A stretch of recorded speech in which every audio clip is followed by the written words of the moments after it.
I know Chigs is in here recording. So. No Chid Smooth in here, right? So whatever you say, you know, Chig gonna have everything up there. whatever you say, Chid's gonna be on YouTube with it, man. I like you. Come on. Able to stand up for myself. I'm not able to join the conversation in the first place because it's a why are you here without even, like, and at the end of the day, like I said, I'm not here to gain no sympathy or to be like, yo, I'm the victim. I'm not here to talk about those things. I do understand that somebody is deeply hurt regardless of the fact. And I feel like there's this big misunderstanding that I don't have remorse for my friend being in a place of, of pain and that's just not the case. I'm not a person who's, not remorseful. It's just that there's certain facts of that night that haven't been presented. And at the end of the day, it's not of my jurisdiction right now legally for me to talk about those things. And we don't want you to talk about your case, Tory. Yeah. And all the women and all the Black women out there that feel affected and deeply affected by the timing of sometimes the things that I do and how it can come off insensitive. Because at the end of the day, I can take full responsibility for making mistakes on my timing. This wouldn't be the first time I've made a mistake on, even with my timing of my album, certain things like that. I'm constantly just being judged on something that nobody was around to witness or was there or has real factual proof of. You know what I'm saying? And it's not of anybody's jurisdiction. I feel like in my life right now and don't get me wrong, I'm not here to tell you shouldn't have an opinion, but I don't feel like it's in anybody's jurisdiction to be telling me exactly or calling me a certain name or labeling me as something without true facts and evidence of what you're labeling me as. And I feel like I'm getting scrutinized in, a lot of places where it's just like I don't stand for,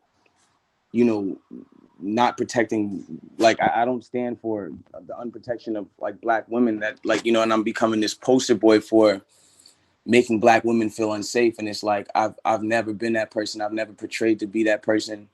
In all of the years that I've been here, I don't have any domestic cases. You've never seen me in a domestic, relationship or in a domestic abusive anything.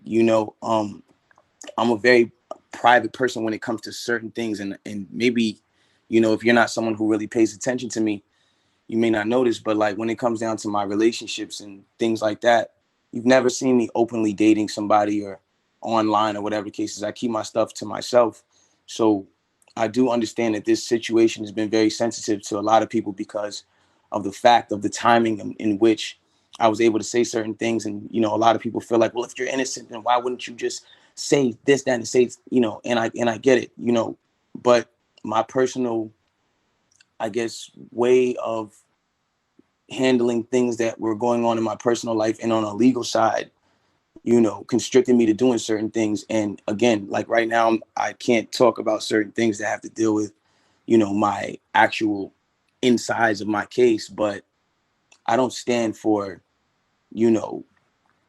unprotection of Black women. I stand for everything that has to do with uplifting Black women. I've always been somebody who's tried to show in different times, even if it's never or not, I shouldn't say never, but even if there's been times where I've come off the wrong way or whatever the case is, I've always tried to show my sensitivity in that area. And so I guess sometimes, knowing what this app is about and seeing a big chat with 500 people or 400 people that is bashing his friend, and he's not probably the person that should be speaking in this chat.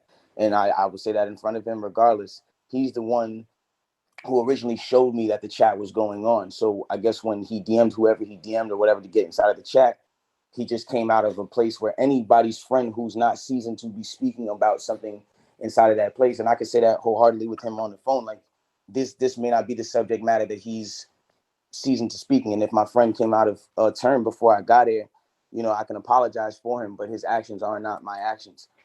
I think it's more about the concern for the people that you're surrounding yourself with. That's right. And then also to go off that point, like earlier you said the reason why you wasn't saying anything is because your lawyer and everybody was telling you not to speak. But here you are in a room with over, what is it, 500 or 600 people, and you're literally sitting here talking. But does your lawyer know about that as well? Yes, she does. And here's the difference, right? Before this, I had a court case to attend, and I didn't have certain things that I needed to have before I was able to speak on certain things. So, I mean, I understand, like, you're not the one that is facing 22 years. And so certain things, like for you to say that I don't understand the severity and I'm over here facing 22 years for something that I know that didn't happen the way that I'm being alleged, or whatever the case is, it didn't happen that way. Regardless, is like you guys, and I'm not even gonna try to make anybody like everyone's against me. It's not that everyone's against me. What I am alleged, or what it is alleged that it is said that I've done. If I actually did that, I understand. I would feel how you guys feel, and that's why I said there's nothing wrong with how you guys feel, because you're only going off of what you've heard. But Tory, there was a bullet that grazed or hit someone's foot. I do think we're getting away from the rules talking. No, because I don't like to not claim. Hey, hold on. One at a time. I'm not saying he needs to own up and take responsibility right now, because obviously he got a whole court situation he got to deal with. Like that's that. And I feel but like when also, you use language like, oh, it didn't happen like that, oh, it didn't like that, like that's gaslighting. First and foremost, listen. I'm not gonna go into certain. I'm not gonna go into listen. Hold on. I'm not gonna go into list a bunch of verbatim for verbatim, because I know how the internet is, and I know what it is and how this works. We're straying away from the topic and now going deeper into my legal part of it. All I asked was, I literally just said I don't want to hear the legal part of it. So Tory, you're being painted pretty badly right after this case, and I know that that's not something that you're okay with. But I wanted to know if you understand why and what your actions, like how your actions led to the kind of poster boy, narrative that you're dealing with right now, which is that you're, kind of like a gaslighting, like narcissistic Black man, which a lot of people relate to, especially ones that have been abused. They have seen that personality and the personality traits before, and they've seen them. They've seen you basically display these traits, and I just want to know if you are aware of why people are actually saying that, because I really think it has less to do with the actual incident and more to do with the follow-up. So I just want to open the floor to you. Right. And just before you go, Tory, I just want to give you some examples just in case you are unclear about where we're coming from. For me, I know it's like the going on live in the hypothetical situations. Even just now, what you saying, my lawyer is a Black woman. Like, okay, I don't really know how is that supposed to like vouch your point. Like, your lawyer is a Black woman. Okay. So it's those situations like that I'm just like my father is a pastor. Okay. Like at the end of the day, like she said, of course it's about the situation, but I think it goes beyond that. And it's just like, why are you dropping music talking about the situation? Why are you going on live with these hypothetical situations? Like, it's all of this gaslighting and narcissism that's really got people like, yo, what the fuck you want?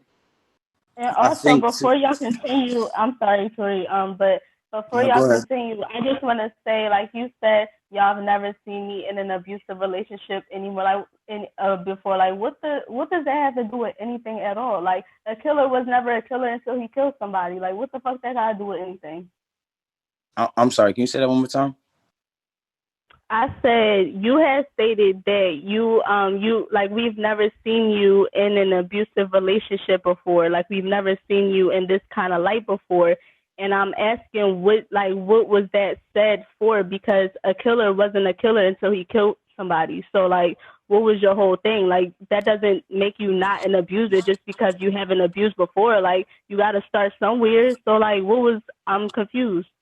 I mean, and even in further, like, talking about, like, the subject, you got to realize that when even me saying, like, for instance, I have a Black lawyer, or my dad is a preacher, it's not that I'm gaslighting. I'm just giving you more background into what you're asking me. I want to give you more description so you can understand that I was guided by a Black woman. It's like this Black woman also understands that she's facing two different courts. There's the court of social media and the opinion of social people, and then there's also the court of law. And at the end of the day, like, I understand that, I think, into Ashley's question, I think everything just comes down to, it's just time.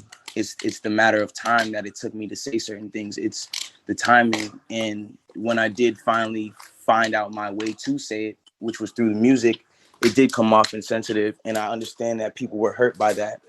And I'm sorry about that. I have a thing. I'm sorry. You're doing a lot of separating language. And I think that it would even help if you would say, like, I was insensitive.